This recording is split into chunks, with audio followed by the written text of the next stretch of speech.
Warahmatullahi wabarakatuh. Perkenalkan, nama saya Rahma Silvia dari kelas 10 IPS 2 SMA Negeri 7 Prabu Muli. Di sini saya akan mengerjakan tugas praktek yang dikasih oleh guru bimbing kami dalam pelajaran ekonomi, yaitu Bu Sri Yuliana.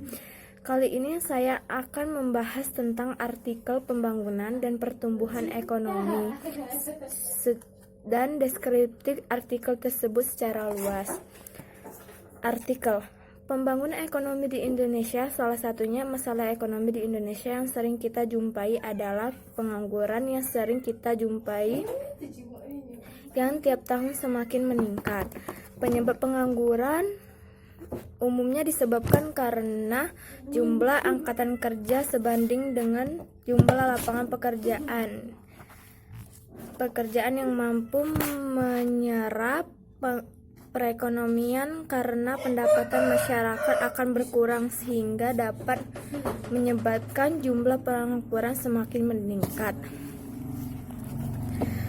Pertumbuhan ekonomi. Pertumbuhan ekonomi dapat didefinisikan sebagai perkembangan kegiatan dalam perekonomian yang menyebabkan barang dan jasa yang diproduksi dalam masyarakat bertambah. Masalah pertumbuhan ekonomi dapat dipandang sebagai masalah makroekonomi dalam jangka panjang. Dari periode ke periode lainnya, kemampuan sesuatu negara untuk menghasilkan barang dan jasa, faktor produksi akan selalu mengalami pertambahan dan jumlah kualitas investasi akan menambah jumlah modal. Teknologi yang digunakan berkembang. Dengan demikian, pertumbuhan ekonomi adalah lebih lambat dari perkembangan ekonomi.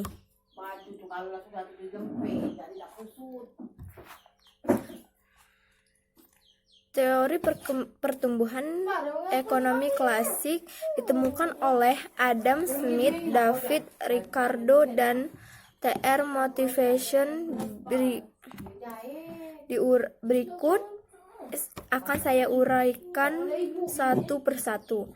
Menurut Adam Smith, ahli ekonomi yang mengemukakan pentingnya sistem ekonomi liberal bebas, yakni sistem ekonomi yang bebas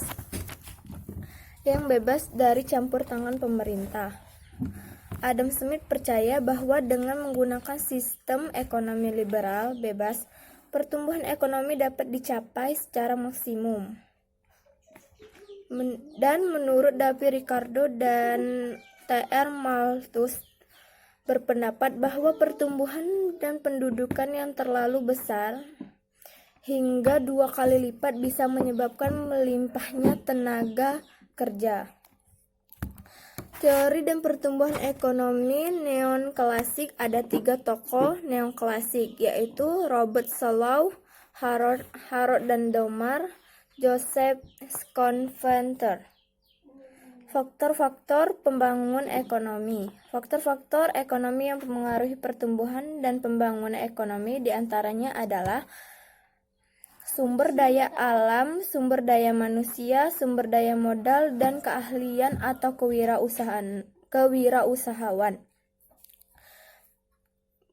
Dan saat Indonesia mengalami pandemi corona, pertumbuhan dan perekonomian ekonomi di Indonesia sangat berpengaruh karena semakin banyaknya pengangguran yang di-PHK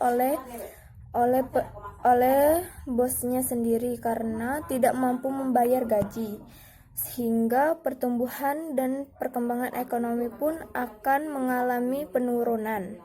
Mungkin itu saja yang dapat saya beritahu kepada teman-teman sekalian mengenai artikel pertumbuhan dan perkembangan ekonomi. Saya akhiri, wabillahi taufiq wal hidayah. Wassalamualaikum warahmatullahi wabarakatuh.